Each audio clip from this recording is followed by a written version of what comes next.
All right, I'm calling village board meeting of May 23rd to order. Roll call, please. Trustee Hartman, Present. trustee Bratton, Present. trustee Brunner, Here. trustee Brooklyn, Here. trustee Polanowski, Here. trustee Kettlebaiter. Here. President Langfeld. Here. Stand for a pledge of allegiance. Pledge allegiance To the flag of the United States of America and to the republic for which it stands, one nation, under God, indivisible, with liberty and justice for all.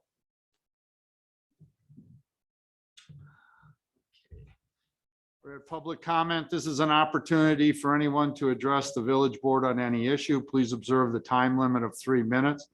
While the village board encourages input from residents, it may not discuss or act on any issue that is not duly noticed on the agenda. Do we have anybody? No? Okay.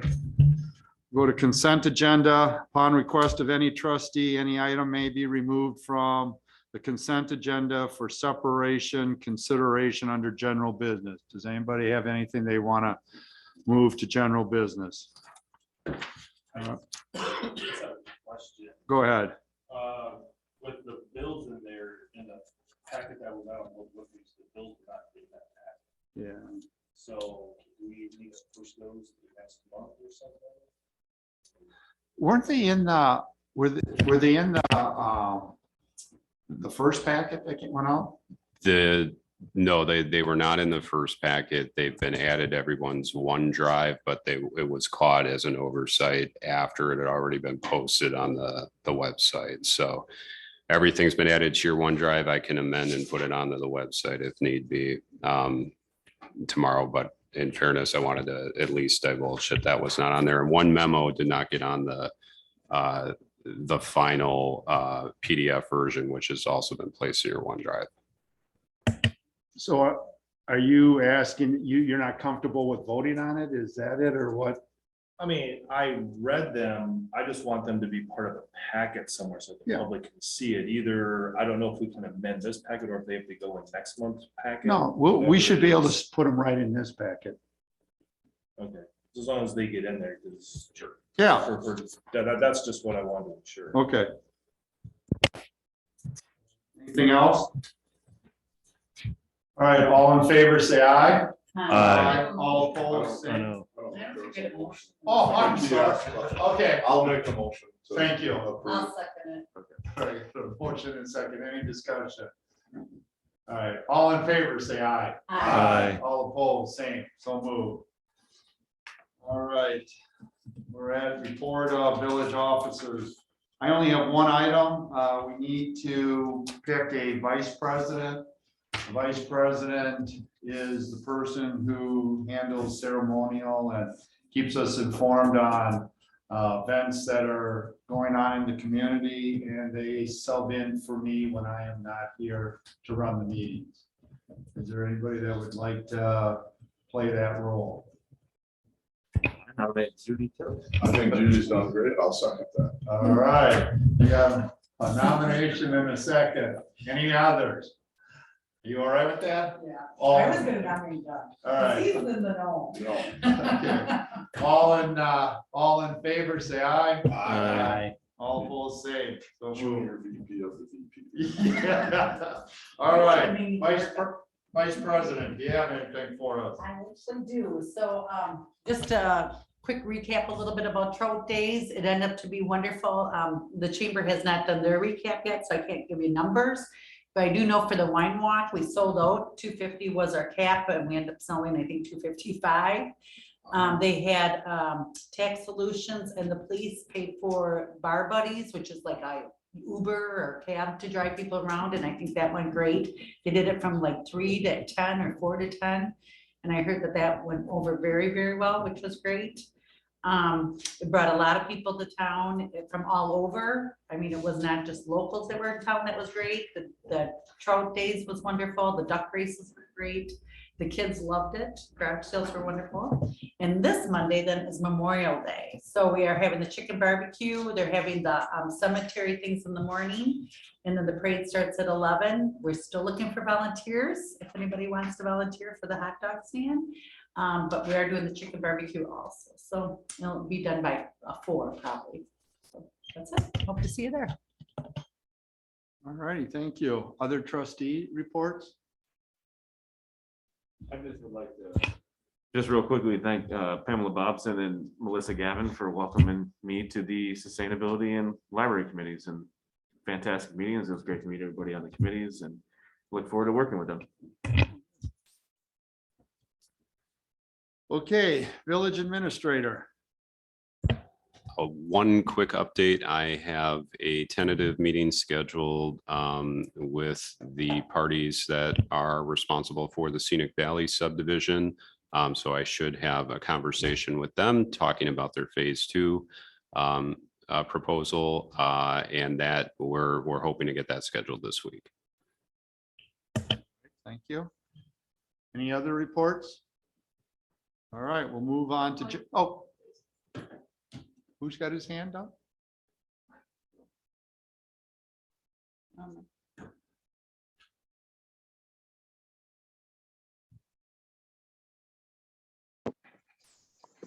Can everybody hear me? Yeah, we can now. All right, sorry about that. Hey, I just wanted to kind of keep everybody informed here. The pickleball basketball court project is underway. The blacktopping project got finished today. Started last Thursday, and then we got some rain, so they ended up finishing that project today. So we'll be working now with the fence contractor and then painting to get that complete. So I'll keep everybody, up to speed on that. We'll probably have a little grand opening kind of project or ceremony once we kind of get everything rolling here. But want to keep you aware of that. And then also the pool opens on Monday. So I want to thank Dane Ziegler, Andrea Fullerton, and Katerina Kettlebeater, as they've been really pushing hard to help me and obviously the department keep things rolling for the pool. There's been a lot of work in there this year outside of the normal scope that we've been doing. So just wanted to thank them and make sure that you guys all knew that we opened on Monday. So that's it. Very good. Thank you very much, Mike. All right. We'll go to general business. First item is discussion and possible action on approval of the 2022 street bids results, and that was at your station when you came in. Hi, everybody. Some new faces. I'm Evan Chambers with Town and Country Engineering, working with Brian Berquist. You might have seen or heard his name as well. What we forgot to get in the packet for you is the packets with our letterhead on it. Part of the February, one of the many February proposals that we brought to the village board included street maintenance work being bid out. Contract A was for concrete replacement for curb and gutter and sidewalk, Elmwood Circle East, Esser Street, American Legion Drive, Mill Street, and then 2 adders for sections of Park Street. Then the same locations were also bid out as a part of contract B for asphalt paving and base repair. So we took bids on these April 7th. Contract A, the concrete work, did not actually have any bids.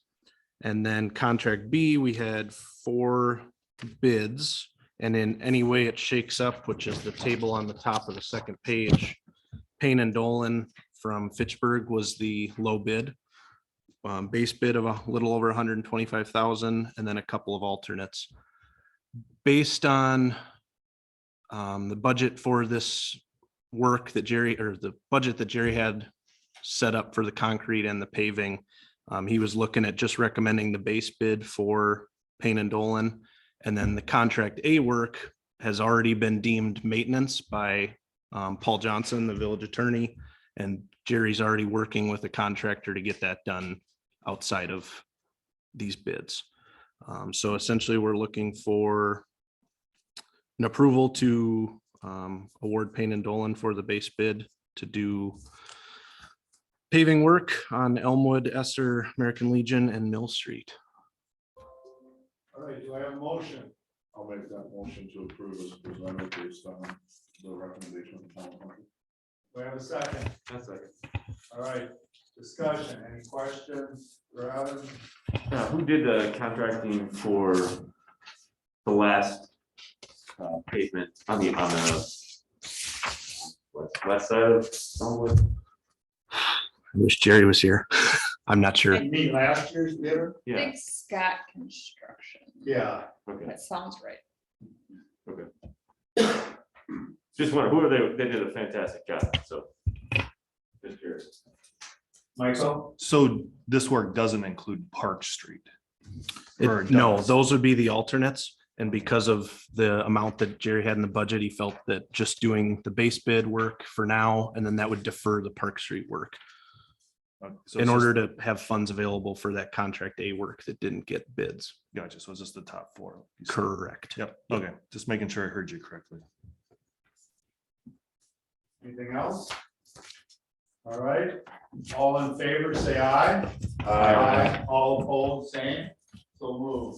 Thank you. Number 2, discussion and possible action on resolution appointing authorized representative to file application for financial assistance from the state of Wisconsin Environmental Improvement Fund. So a month ago, I presented this, and we've since changed one word from village president to village administrator. So all of the signatures and anything for the application will go through Brian instead of Jay. So that was an oversight on my part. So I apologize for bringing it back. This is, and just so we're clear, this is a requirement of the June 30th safe drinking water application for the Brewery Road project. So we have to appoint the authorized representative for each state revolving fund loan that we apply for.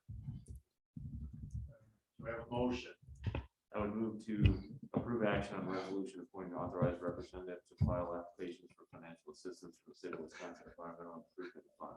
All right, we have a second. Yeah, a motion and a second discussion. All in favor, say aye. All opposed, same.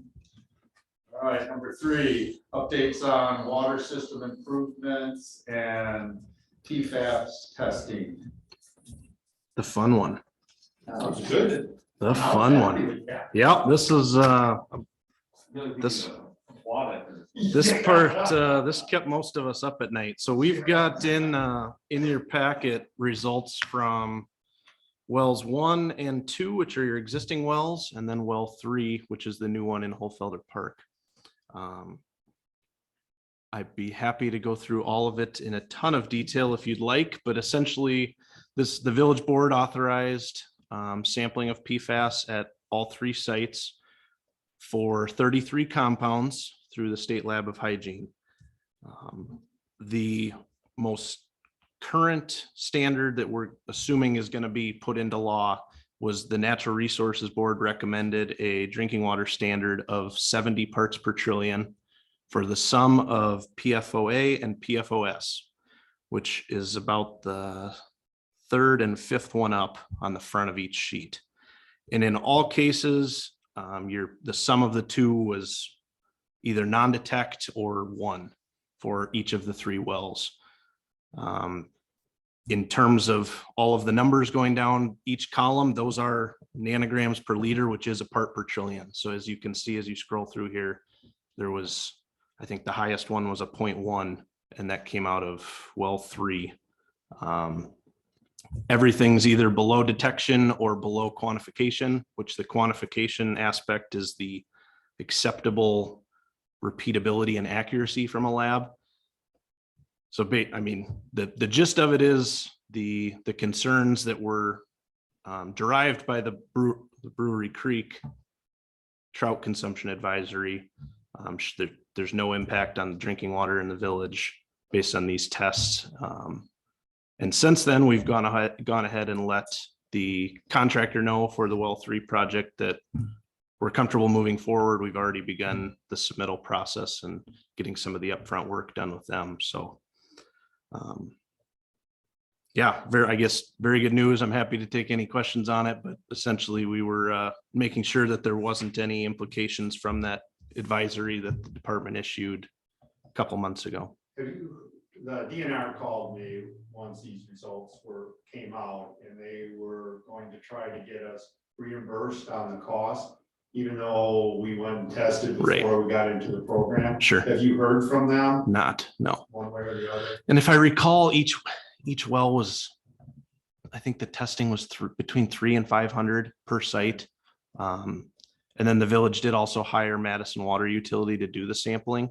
And that was because of Madison's familiarity with the protocols already. A lot of don't eat this, don't touch that, gloves, different plastics. It gets to be a pretty involved testing procedure. So there will be some costs that the village has to pay back Madison Water Utility. I don't know if they'll compensate for that, but I think the lab work would be considered. If you should really, Reimbursable. in my newsletter this last month, I actually laid down how and what needs to happen for them to do the testing. And someone who's worked around DNA with the worries of cross contamination, it's nothing compared to trying to get a water sample on what you have to do from low light to icing it. They don't even make gloves that have no PFAS on them. It's just that the cross contamination risk is, to me, was unbelievable. So Yes. it's very interesting how difficult that test is to present. So, and even these, who knows how many of this was, cross contamination versus being in our water. Yeah, and I'll highlight the ones that if they were above detect, there's only one out of the 3 wells, and one of 99 samples was above the LOQ, and that was 0.1 instead of, no, that's not even the right one. I'm sorry, 0.9 instead of a 0.8. So we're a tenth of a part per I'm not even doing the math, a tenth of a part per trillion above quantification. So all things with the results, good.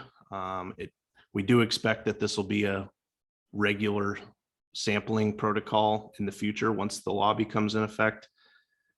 What that's going to look like yet to be determined, but unless the signature from the mayor, governor does not, unless the governor does not sign the bill, the 70 part per trillion goes away, and then we start this process all over again. So all indications are the 70 part per trillion will be law in the near future. But based on what these show, we don't have any concerns moving forward with the proposed upgrades at 2 and 3. All right, everybody good? Thank you. Sweet.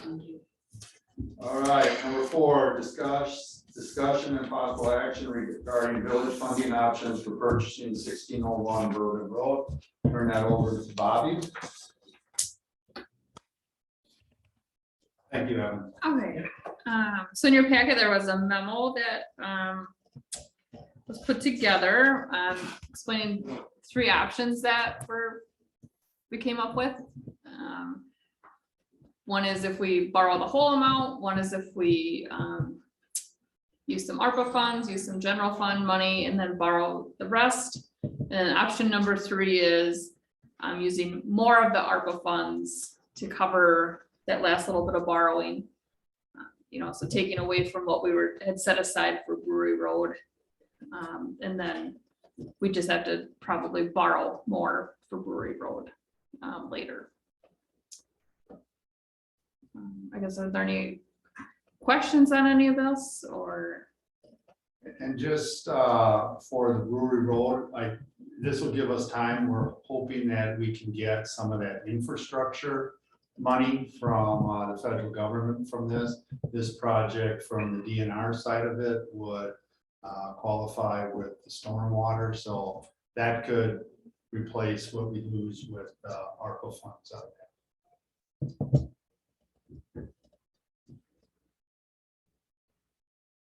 So I'm in favor of option 3, that we pay for it basically cash, so there's no borrowing to go into next year's budgeting. I think the funds are being used for a good cause. I think that's to me, that's our best option. Yeah, I agree. I mean, why pay interest? Option 3, I think, is the way to go, and then we can move forward with the new village hall and police station. All right, do I have a motion? I would move to approve option 3, and sorry, the language is escaping me right now. Option 3, that, okay. For village funding options for purchasing of 1601 Bourbon Road. All right, do I have a I'll second? second it. All right, discussion. Go ahead. I guess. I'm not familiar with why the Brewery Road project needs to happen. Like, what risk is there if the funds don't come up for that, or we have to borrow for that in the future, or is there not really much? Well, here's where we're tight on this, is with Creek Crossing, we've required them to put in a larger sewer pump.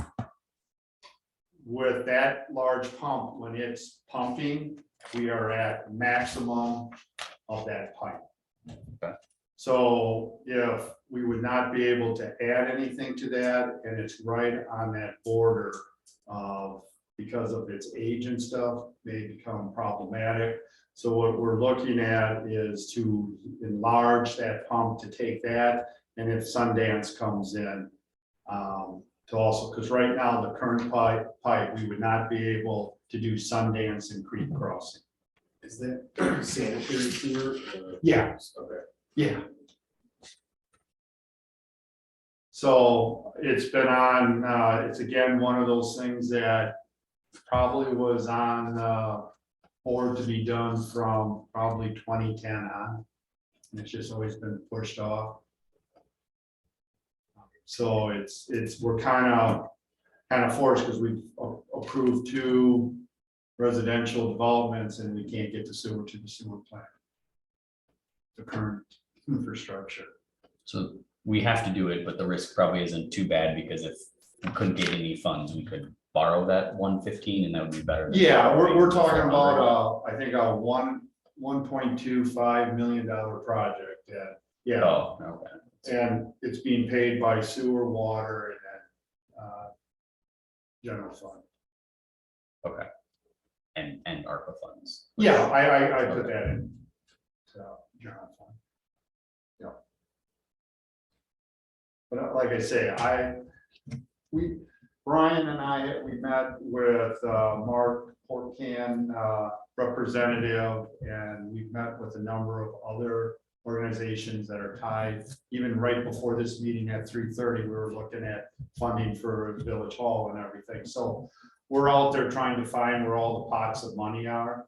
And at least Town and Country feels that we have a pretty good shot at getting funds for the infrastructure on the DNR side. So that's why I'm a little bit more comfortable in taking that chance that we'd be able to get that.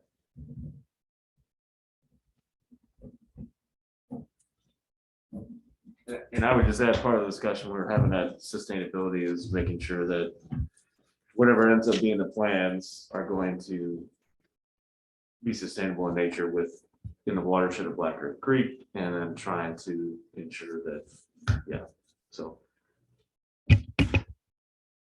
Any other questions or discussion? Let's do a roll call vote, please. Trustee Polakowski, Yes. trustee Hartman. Yeah. Trustee Brooklyn, Yes. trustee Brunner, Yes. trustee Bratton, Yes. trustee Cavalier, Yes. president Langfeld. Yes. All right. This is going to get us into the next one here. Number 6, discussion and possible action regarding USDA. 5. Oh, did I miss 5? Oh, I'm sorry. Yeah. Okay, discussion and possible action regarding parcel site review needs, survey/soil samplings, 1601 Bourbon Road. Okay, sorry about that. Go ahead, Brian. Jay, did you want to make any comment on the letters of support that were accompanying that last item, or we good? Okay, all right. Okay. All right, so the topic of the testing for the site, the future potential Village Hall Police Station site. I included a number of attached emails and quotes from different engineering and environmental engineering companies around the Madison area who I reached out to. This was on the advice of Brian Berquist, our village engineer, as far as some of the suitable testing or some of the testing that he recommended we might look into undertaking to determine the suitability of that site for holding our village hall. So some of the things that were recommended within these proposals was a cover all bases approach. What do you feel are warranted based upon the location of this site, what we're proposing to do, some of the considerations with zoning overlay districts that impact the property. So there were at least 3 responses that I received from the various entities I reached out to. And again, tonight, what I was hoping to have accomplished was sort of let you take a look at what some of these various engineering firms were proposing that we do with regard to the site on their recommended course of action, and or just discuss what you feel is the best option that the village might need to take. All right, let me just, so we met with one of the groups, Melissa, you see her company at 3:30 down there. And we talked about it, and basically her recommendations were that we can do some of the stuff ourselves. She recommended that we look at the DNR overlays for wetlands and stuff like that. The only thing that she recommended at this point that we would do that would be pertinent is do some boring, ground boring, just to get an idea of what the ground is like. And that's something we could probably work through Town and Country to do. So I think Brian is going to take lead on trying to do the research and he's already pulled out a number of maps on shoreline, wetlands, environmental corridor, the floodplain. So those are the things we have to look at. And then she also gave us some people to contact to look to get a little bit of history of the site. So I think we can do that. I think what our next step should really be is for us to do that due diligence and then get someone on calendar to do some ground borings for us. So that's what she said tonight when we met. Judy? If we ever end up having a loan on this property, you will need an environmental. To make it work. Right. So we'll have to do it sooner or later. And which one? The phase 1? Yeah. Yeah, okay, that's what we kind of figured. Yeah. But because a lot of the federal loan programs do the same thing. Right. Well, that's maybe something else we should be getting on then. Yeah. If, I mean, because I think we'll end up having one of these properties. Yeah. But I'm just saying, we're gonna have to do it sooner or later. Yeah, we won't get an earmark for all of it, but we're gonna try to get an earmark for some of it and some grant money for some of it. Turns out Bronner's gonna donate. Yeah. All right, what are other people's feeling? Does that seem like a good plan? I mean, is there like already thoughts of size of building, or is this just like the? Well, we have, yeah, the size, and I should probably send you that material since you do. The size of the building is, we're looking at 15,000 square feet. So it's 7,500. It'd be a first floor and then a basement of that. So the footprint on this would be 7,500. So a 60 by 125, 50 by 150, or, you know, something in that gives you the 7,500 square feet. And this is 19,000 square feet. So there's some room, and then for the idea was to get expanded parking there and have restrooms on the outside of the building. So we can take advantage of Xander Park more. Accessible to the trails. Yes, exactly. I've been walking with my kids down there. Okay. You get halfway down, yeah, I gotta do that. Yeah, exactly. So that's kind of what the economic development part of this piece is.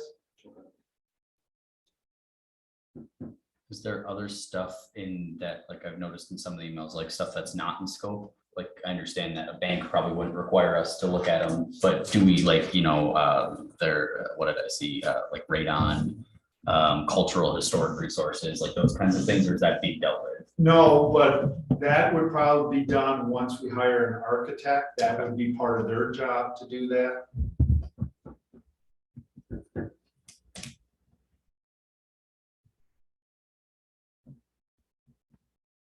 So it looks like let's go ahead with kind of with the addition, what she said with trying to get as much history from the DNR and stuff, and then borings and the environmental phase one. And that's fine. I'll continue doing the research. I'll make a couple contacts over at the DNR this week to establish some of the last bits of information that Melissa brought to our attention tonight when we did the walkthrough. And then from there, I think we'll have a better idea of what we're really needing to go forward with as far as the environmental tests. And Judy, can you send the checklist for your environmental study that you say that you need Phase for? one. When you just order a phase one, the guy that you ordered from will know the checklist actually. It was pretty standard, but I can see what this. Yeah, if you can, I just want to make sure if we're gonna do it, let's make sure we get all the check marks done on whatever the bank is doing. And also, let's like go above and beyond what's expected, because this is like the flagship of Cross Plains, the Village Hall, the police station, something brand new in 2022, 23, et cetera, whenever it actually gets built. Let's make this something for the future to look back on and say this, they did this right. Right, the whole idea is the timing of it, you know, if you're gonna hire an architect and that's part of their responsibility, why pay for it now, wait till. So you're right, we're gonna make sure we get everything detailed, just the timing of it is where it gets tricky once in a while. All right, well, great, thank you. Okay, now number 6, discussion and possible action regarding USDA community facilities direct loan. Brian? So one of the things Jay mentioned recently, I've been reaching out to a number of congressional representatives and congressional liaisons to establish meetings to kind of discuss what options might be out there for this potential planning for this project, and also get an idea and kind of a pulse of where things are headed in the federal and state grant related realm at the moment. So one of the things that had been brought up was whether or not it looked into what programs the USDA offers with regard to public financing of village halls, town halls, police stations, things of that sort. So when I looked it up, I did a little bit of research. I came across this loan, and I actually have a conference call scheduled with the representative for the state of Wisconsin tomorrow morning. Jay and I are going to speak with them to get a little bit additional information about this. But in short, this loan program offered through the USDA it looks to be very competitive right now. At the moment, they have a 2.5% interest rate, and the individual I spoke with related to the program emphasized, Brian, if you're serious about this, know full well that interest rate is definitely going bye-bye as of June 30th. That will be percentage points higher. So if you are really serious about this, time is of the essence. You must get some materials over to us ASAP. So they can fund, the project. We wouldn't qualify for any grant funding. Unfortunately, the median household income within Cross Plains is far greater than the state average for household incomes. But the prospects of having a loan at 2.5% interest rate, comparatively speaking, that could be the difference of over 10 to 15,000 in additional interest payments that the village would have to make over the length of what could be a 30 to 40-year loan just by us waiting to apply in July. So this is just a conversation starter, unless we're going to have a conversation with this individual tomorrow, but just for discussion. And here's the reason why this is a possibility. Obviously, this is too soon for when we're looking with our schedule of building, being able to afford. but there has been talk, and we couldn't find it in the application, but they say you can lock in and then you can have 3 years to start the project. Well, then that puts us right into our time period, and if we can lock in at 2.5, if you remember the numbers we were looking at was from 2.2 to 2.75, that takes one of the variables out of the equation. So if we're able to hold off on actually borrowing the money for that time period, that would work well. If it's where we have to borrow, shortly after June 30th, then it just wouldn't be worth holding that money for that long, and we're not far enough along. And it's questionable, and that's what we got to talk about, is how much of the groundwork do we have? So now we're at least moving forward on purchasing the land. I have the study that we did in 2013 of building a new one, so I have numbers, but they're 9 years old, but I mean, maybe it's good enough to at least that show that we have an interest in it and that we're moving forward. So we'll definitely be reporting back to you, but we kind of need something because it's gonna show we're gonna have a meeting early June. So we could probably bring it back by then, but we do need to get something, and they said a week before June 30th, right? You need a week to process, so at the latest. So this is a real tight thing, so we'll figure out the factors, come back June to see if you guys we'll fill you in on all but we want to set that for you guys to think about, because it's a big decision. No, if you can get it, do it. Do it. Do whatever it takes to do it.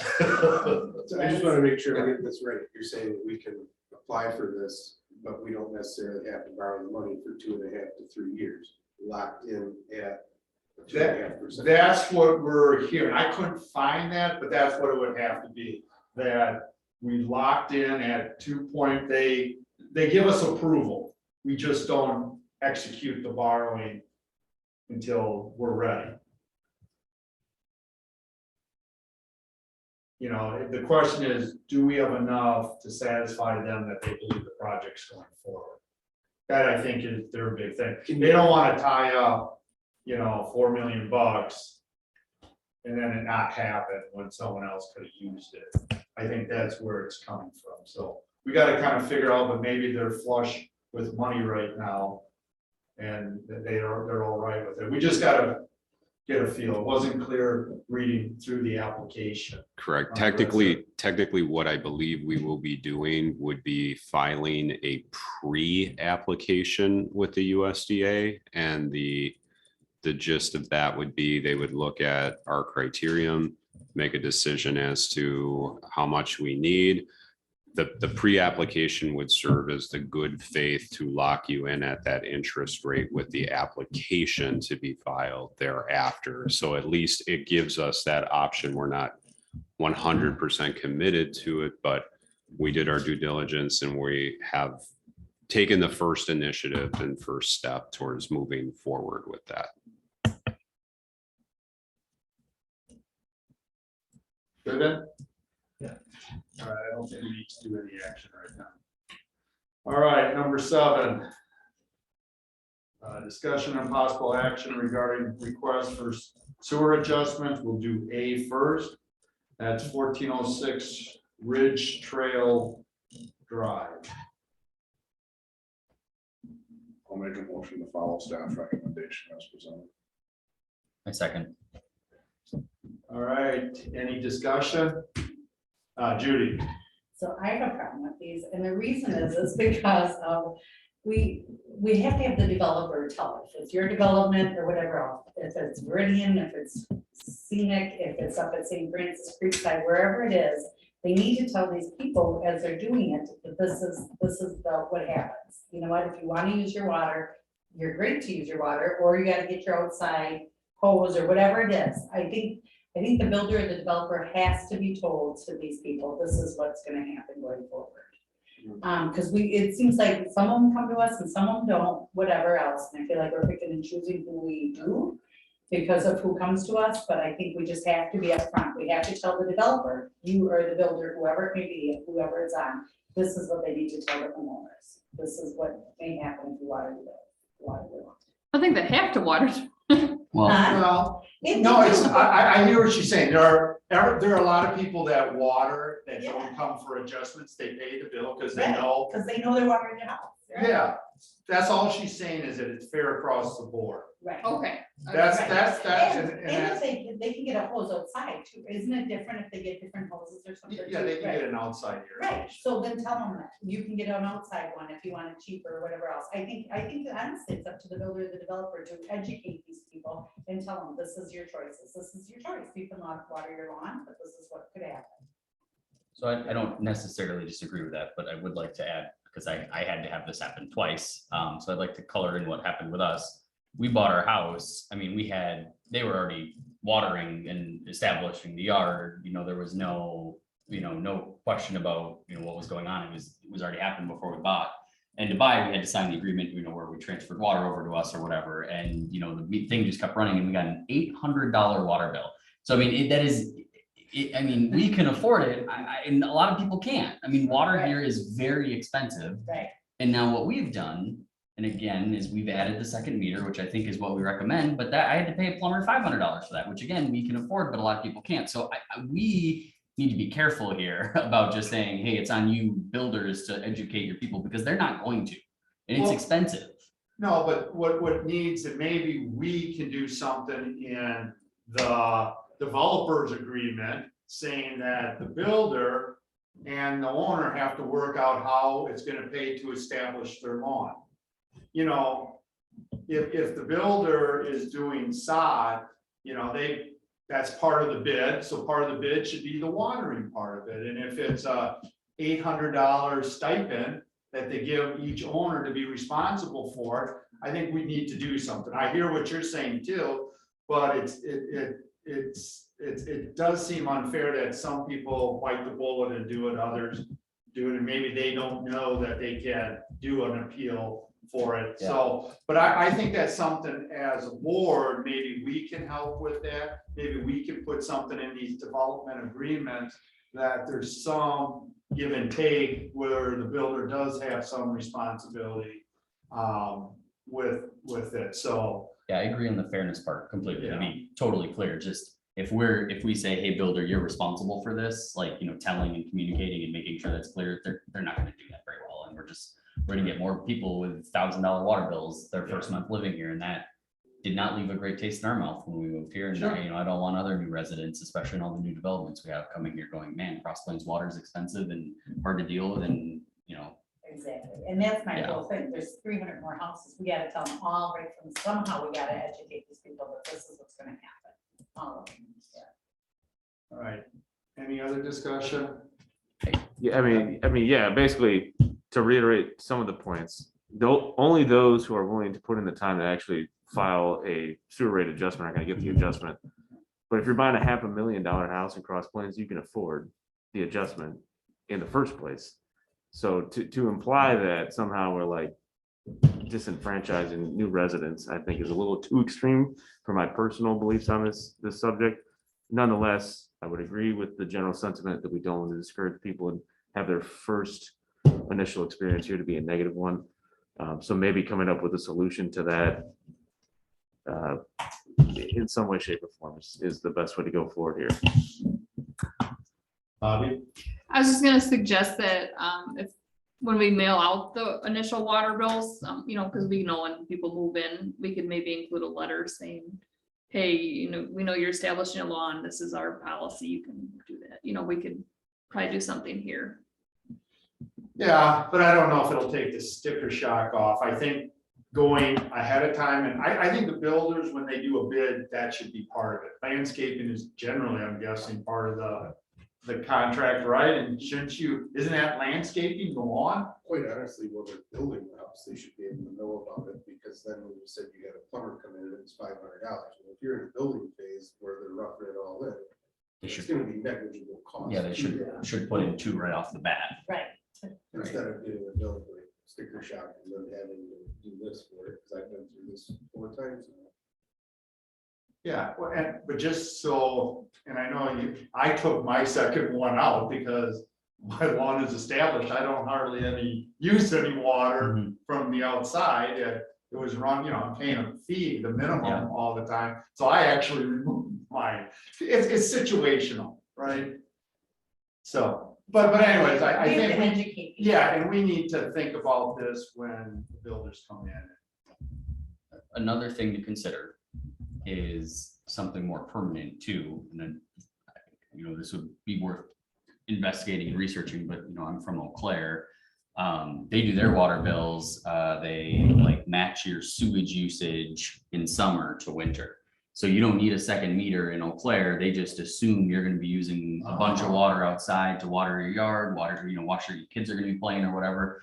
There's probably a vector where we do something similar, Huh. just something we should really think about. That's actually not a, Especially That's with how something we should expensive look our at. water is, if it's going out on the grass, we shouldn't be charging people a large amount of sewage for that. huh, you know what? I'm gonna bring that up to finance. Maybe we should look into that. That's actually a pretty good idea. It's more realistic than. Glad I could help. That's a solution that would be fairly easy to implement. It'd be hard for a new house, but we could do something No, where we no, map, yeah. if you moved in June, we look at your Right. sewage usage in January or Sort of something. like MGM and Yeah, the- yeah, they do the Summer, winter. right, where they try to keep your bill one. Whatever you call that. Oh, it's a good idea. So is that a PSC rate case? I can't think of the word. No, we wouldn't have to do Budget. that. We'd have to see what the numbers look like. I guess if it's just sewer, not water, then you wouldn't have to get PSC involved. Right. Well, no, we're not doing anything with sewer. Sewer's staying the same. It's the water. My understanding is you take what the average sewer is, so that in the summer months, that's the amount that you subtract, the rest is just water only. Like my house, everything's going into sewer, right? Even if I use it outside. So what they would do is, if I'm understanding this, let's say I'm $80 for sewer. It averages out every month. I would still be paying sewer, but if my bill was the extra $20, that would be water only. Yes, Yeah, so you're just adjusting the sewer on your bill. I think that's what Eau Claire does, yeah. Well, I guess, I see what you're converting from sewer to just water. So Yeah. you're getting billed for 100% of the water, but not all of the sewer. Right, Yes. yeah. Okay, well, that's a good thing we'll take a look at that. All right, I guess we gotta take a vote. Yeah. All in favor, say aye. Aye. All opposed, same. Aye. All right. So now we're going to 2420 Valley Street. This one's a little different. I move we take staff recommendation for 2420 Valley Streets sewer bill adjustment. I second it. All right, discussion? Just this feels different to me, right? This is not establishing a yard, you just moved here and you didn't really know what was going on. I would agree with Jerry's assessment here. Yeah, this water is definitely going to the sewer plant. Yes. All right, any other discussion? All in favor, say aye. Opposed, same. All right. All right, we're at number 8. Discussion and possible action on village sidewalk replacement report, this should be. So we did this quite a while ago, the finance committee. What we're looking at is that now that we're moving more neighborhoods and more sidewalk mileage in the village. Currently, the village pays 100% of the cost of sidewalks. We see this as an increasing cost to the village, so we looked, the first thing we did is we went around the communities around us to see what they were doing. And as you can see, almost everybody is charging at least 50%. A number of them pay 100%. Middleton, if the damage is caused by a city tree, then they will pay for 50%. Otherwise, it's 100%. City of Madison is straight 50%. Unless you use your own contractor, then you pay 100%. It's the same thing with Wanakee at 50%. Verona is 100%. Unless you're a corner lot, then they pay for 50% of it. Sun Prairie does 100%. They do a special tax. So in here is kind of the policy of Middleton. History, that was very interesting. You see the memo at the very end, the attachment. Back in the 70s, we actually charged for everything, replacing curb and gutter and 75% of the pavement. If you look, that's like in the $30,000 back in the 70s. That's amazing. And obviously we don't do that anymore. The last year, which this would have been 2020, the cost was about $3,000 to it. So then we looked at, the big thing, do sidewalks increase property values? It's really tied to walkability, which means can someone walk onto that sidewalk and actually get somewhere? School, park, shopping mall, village hall.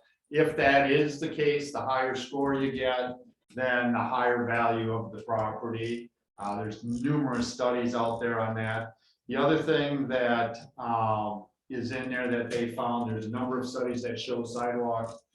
People that live in neighborhoods with sidewalks generally are healthier, and that's due to the safety of being able to be outside, walking, riding bikes, doing activities on the sidewalk versus the street. So there's no doubt that if the sidewalk goes to somewhere, there's a increase in value. So what we looked at, we came up with 4 options. And the option is to maintain the status quo, which the village covers 100%. Go to 2, the village and owner do cost sharing to cover all costs. That would be the 50%. 3, the owner covers 100%. That would be what some of the other ordinances are. And then 4, the village staff would do some parts of it. In this case, let's say remove the sidewalk, and then the owner would pay 100% of the replacement. I don't think staff was too thrilled about that option. 1, they're short already, and 2, that could become a full-time position in the summer if you're at, once we get there. So this report and then you have the pink line showing where the current sidewalks are, and then that the 77 statement of where we came. So it's not new. So the committee is clearly thinking the original sidewalk or path should be cost of the village or the developer. And then this would just be the replacement cost when it comes to due to replace it. What we would have to do is establish what reasons is need for replacement, for fixing, and sometimes grinding down a corner would be okay. If you looked at Middleton and all these that have them, they have a subsection that shows photographs of what a bad piece of sidewalk looks like. So there's something that citizens can look at and say, yeah, this is correct, or no, I don't think this is right, and then appeal to it. So I'm going to open it up for discussion on what people think of this. I guess just for discussion purposes, I'll give my thoughts reading it and have a few hours to think about it. But I think option 2 at a 50-50 would be palatable and partnering. Although I live in an area that doesn't happen to have sidewalks, I do take advantage because I walk a lot through the village and I do enjoy the sidewalks. I think it's the direction we're going. So I think the village making some investment, some of the neighbors who don't have sidewalks, I think it's a fair balance. We want to be, I guess, neighborly and fair to everybody. I think as we do more new developments, we should have more sidewalks, et cetera. So I think that's a step forward. That's less cost for just people having sidewalks. That's about moving forward. Go ahead, Judy. Like, when you say like even can't, and I didn't see it in here, maybe I overlooked it, like, what do you think a strip would cost? Like, for some people, in front of their house or sidewalk might only be, I don't know, like, whatever, and some people's sidewalks might be a lot longer, or a lot bigger, if they have a bigger lot, corner lot. So like, I don't know, like, what dollar amount you're talking, like, what would this be, like, even 50% or 100%, what would, like, kind of, what is a dollar amount? Well, the only one that I know is when I built Midtown, I had to replace some of my blocks.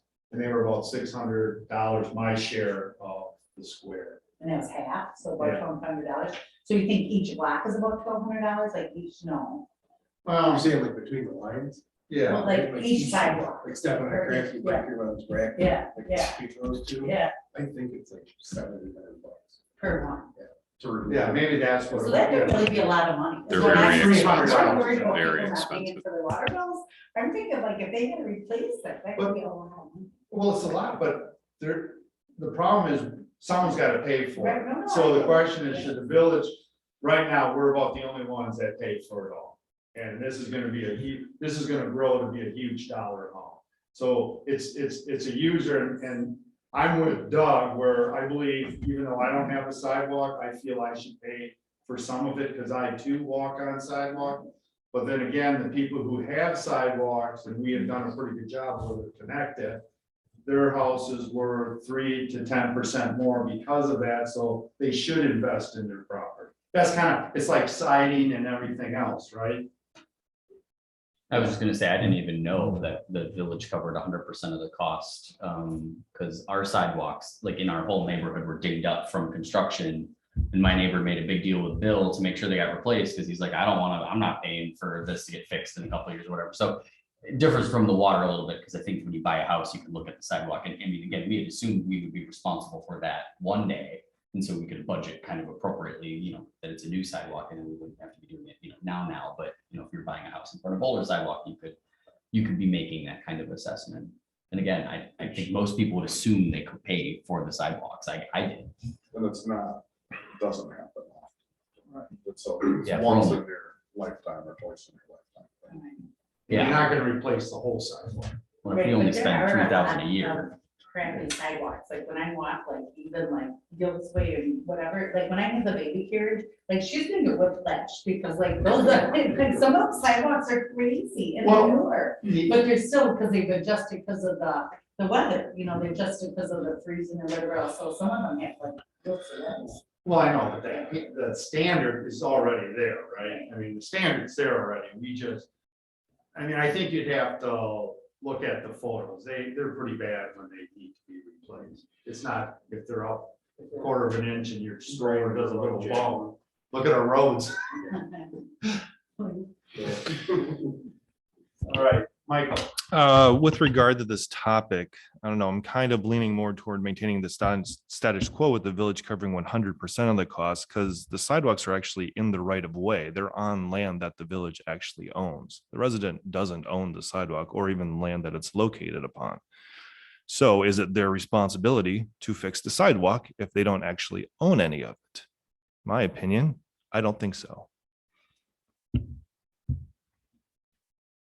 Yeah, I'm kind of stuck in the middle here. I agree with Mike, but yet also understand that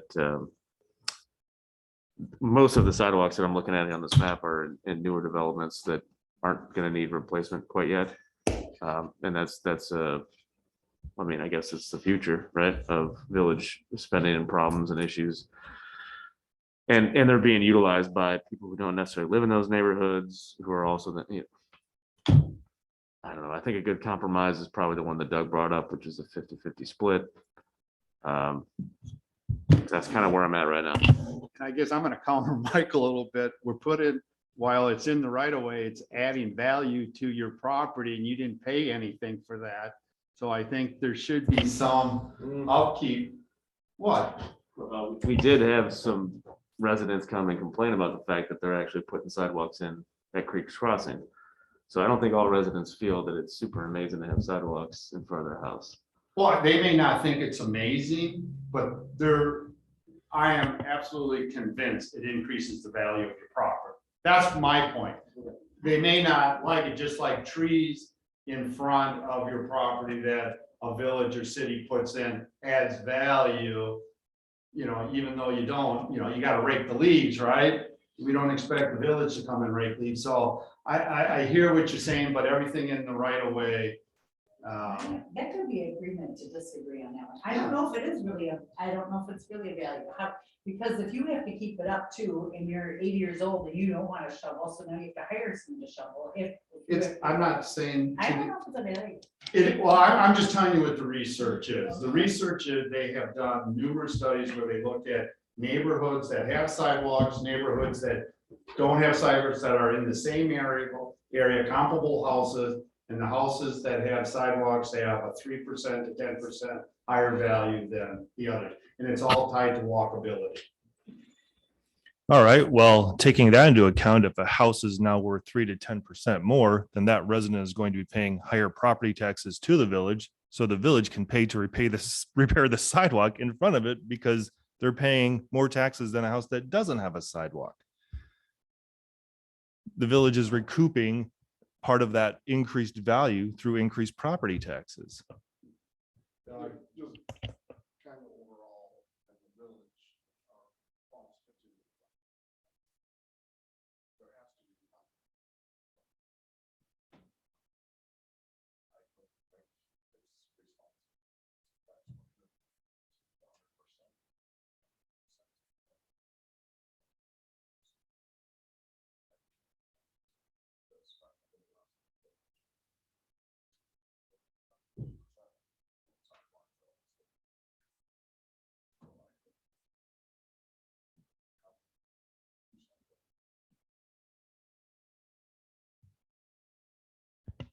Another thought I'm having here is that, I think one of the objectives that I've always had is to make this a more pedestrian friendly village, generally speaking. And to design neighborhoods around people instead of cars.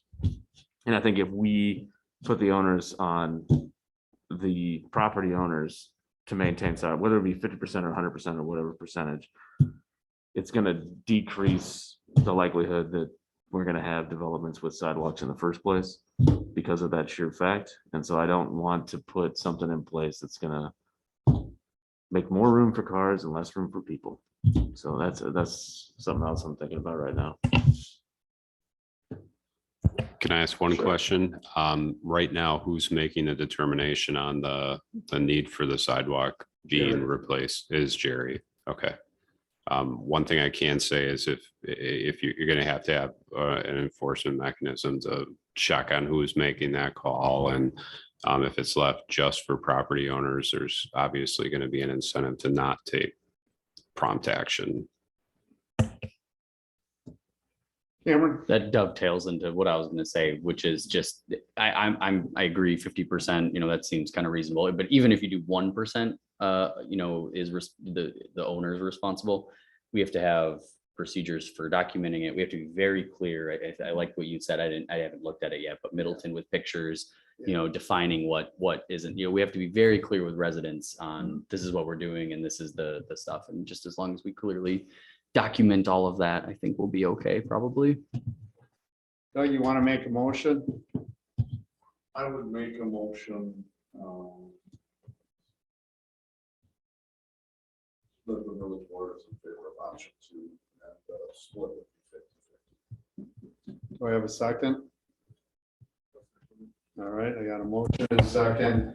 Any more discussion? Yeah, I don't think I could do that. I think at this point in time, based on the number of sidewalks that exist, I feel like we just have to maintain the status quo. Because I think as a village, we have to prioritize pedestrian traffic over automobile traffic and encourage developments to be developed with sidewalks. And if we're going to defer the cost to those people who are moving into the village and buying property and expanding our community, I don't know if that's going to have a long-term impact that we want environmentally and otherwise. I think while the cost is very small this year, it's going to continue to go up. I think the initial cost is paid for by the developer. I think it's reasonable in the future that it's a shared cost, so I don't have any problem. Okay, I got Cameron and then Jude. So I think Doug might have answered my question, but I want to verify it. The owner isn't, or the home buyer isn't responsible for laying it initially. That is. the No, developer. no. Okay, No, okay, that's good. it's only replacement. Judy? I'm just thinking, the more a sidewalk gets used, the more it's gonna have, the sooner it's gonna need repair. So I'm thinking of the people on Main Street, because we love it. We see people walking their dogs, they're biking, they're doing all that stuff on Main Street. They're the ones I'm really thinking of, because those sidewalks get used probably the most. I mean, even though everybody wants a sidewalk, but I just feel like the more it gets used, it's not their fault it's getting used more because they're more in a popular area. That's the ones that are gonna have to be fixed sooner or not. I will say this, like, I get where you're coming from, all these new developments, like sidewalks last for 25, 30 years unless there's trees that have been there a long time. That's where your biggest rise, cracks, chips, misuse, concrete trucks, construction. It's not like we're gonna have 400 people calling because they have broken sidewalks. And I feel like with the 50-50, it's just it's a way to keep costs down as a village, or maybe throw in there if they need to be repaired, ground, mud jacked, whatever, the village will cover that. But then when it comes to, okay, we have a huge crack, new tree root, push this one up, it's gotta come out, then it becomes a 50-50 village resident type deal. I'm not adverse to that at all. Actually, it sounds really nice. I think the last part of my brain that's ticking right now is, well, how do you determine all those nuances of when's it repair, when's it replacement, and who's. Like, again, it's, like I say, we can grab that from other sites. They all do it. I'm pretty Okay. sure it was Madison, Sunbury, Middleton. I looked, they literally have, and I forgot, that's exactly how some of them do. The grinding and the mud jacking, the village covers. And they actually show photos of what. There's something in the ADA about how Sure. high up it has to be and the slope of it before it can be ground and be replaced. And maybe that was like, okay, if it doesn't meet the ADA standards, we'll change it, but. Sure. Then I'm also curious about the Sun Prairie tax credit for residents who either can't afford it, or I'm hopeful that that's the reason why it's an economic hardship. We definitely have to consider that if we're gonna move to a 50-50 replacement. I'll be honest, I did not research that. Yeah. That is something we can certainly look into. I wouldn't think $500,000 house would have a hardship with all the new developments, no. Wow, that $500,000 house might not be that way. So I can think of plenty of houses that are, older, near Right. that have sidewalks in front of them. Yeah. On Main Street, when they redid Main Street, they asked the residents to have these trees taken out because they could possibly crack your sidewalk. 90% of them were like, take them out. It wasn't forced at all. The trees in the yards were taken out. They asked the residents that live there. I just think it's similar to the water adjustment we just went through, where we say, here's your bill, and they say, holy crap, nation, help me. The only thing is, with the water, I kind of agree, because our water is much higher than anybody around.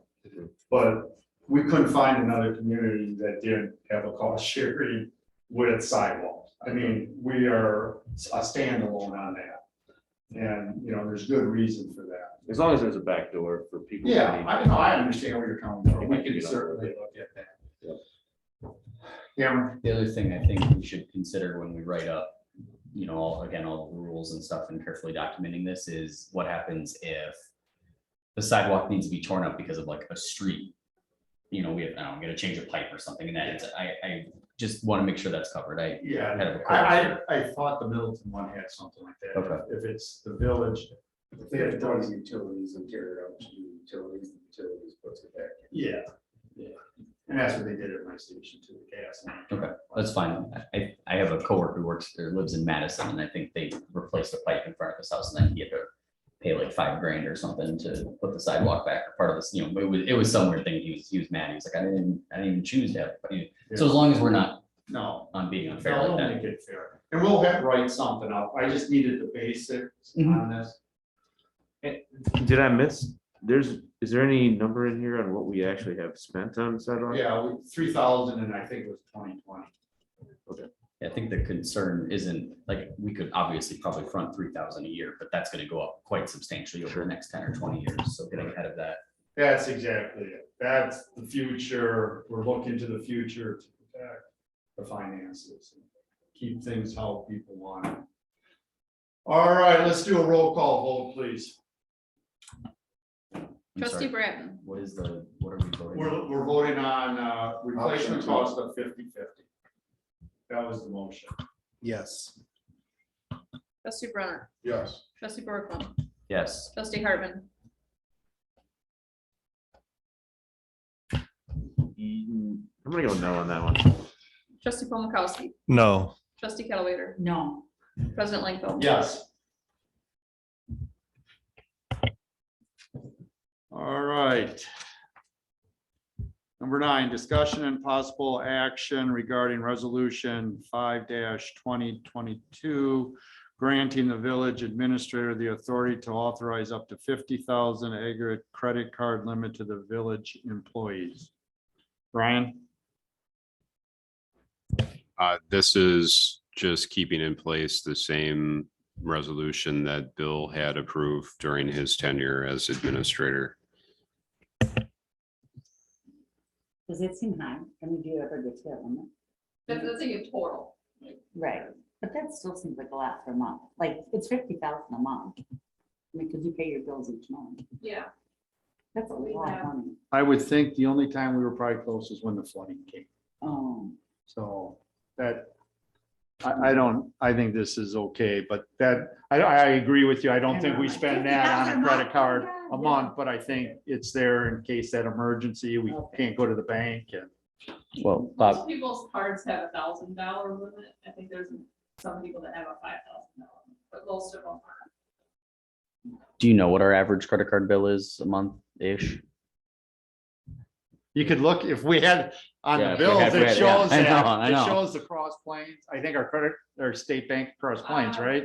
Right. Yeah, so you just They're have not to, often over $1,000 each, you know, so it's all the department heads have. Right. one, that each of the officers have one. Okay, so you're saying it's less Like than, probably 10, less than 10, less than 15 a month? Oh, definitely. Okay. Yes, Okay. yeah. That's, Right, that's what I was thinking. If it's less than 10 a month, then we need to be at 50, but. I would just keep it for emergencies. I moved to approve resolution 5/2022. Before you authorize up to $50,000. I will second. All right, I have a motion and second, any discussion? All in favor, say aye. Aye. All opposed, same. Number 10, discussion and possible action regarding June 13th, 2022 special board meeting to discuss safe water drinking loan and possible Village Hall Police Station financing plan. I think that instead of financing, it should be what we talked about earlier. June, what day was it? Sorry. It's the June 13th, that would be the second Okay. Monday. Remember, we talked about it last because we have to approve the loan for the drinking water. So we would have those 2 items on that day. Is everybody good with that? I have at least 4 people so we can apply for that loan. so I might call in, but as Oh, long as that's okay. okay. Yeah, we don't know who remote is. Yeah, the only thing is, I think I need 4 here. I need a I quorum should be here. at the meeting. I. Okay, okay. Then, yeah. So I don't know if we need to have any action. We're just gonna call it. It'll be a special meeting on, yeah, we'll do 6 PM. And really, it should be pretty easy. Because you've all talked about the drinking loan You and, guys want to look at your baseball schedule? Would be better at 7. oh, It's a Tuesday. no, it's a No, Monday. Play at 5:30, you can watch most of the game. If it's a special meeting, it's gonna cover the notice and stuff. Yeah, it should not last more than 10-15 minutes, I wouldn't think. I'm fine either way. Yeah, you get us, and we don't need, I mean, like I say, we're only gonna have those two items. And the one is just gonna be an update on what we find, so that's. And I guess we could just do that over email, right? We wouldn't even have to have that as an agenda item. Just to let them know what on phase that, if we got anything back on the phase one and the drilling, isn't that what this is for? Yeah, yeah. So that might not even be on there. We can just do it by email. Unless we see something that we think people want to discuss. Yeah, odds are nothing's gonna happen. Not done, right? Yeah, unless there's something earth shattering new that we find out at the USDA. Oh, that's right. conference. Oh, that's right. That was for that USADA. Okay, I'm sorry. I was thinking of the drilling and stuff. You're right. No, gotcha. Okay, so it's gonna report back on what our meeting is tomorrow. Okay. We can do that over email too, unless we need this decision. All right, so let's, do I have a motion for adjournment? So moved. So I have a second. Second. All in favor, say aye. Aye. Aye. All opposed, same. All right, thank you very much. There any requests for board review? Oh, that's right. When is that? Ah, that's right.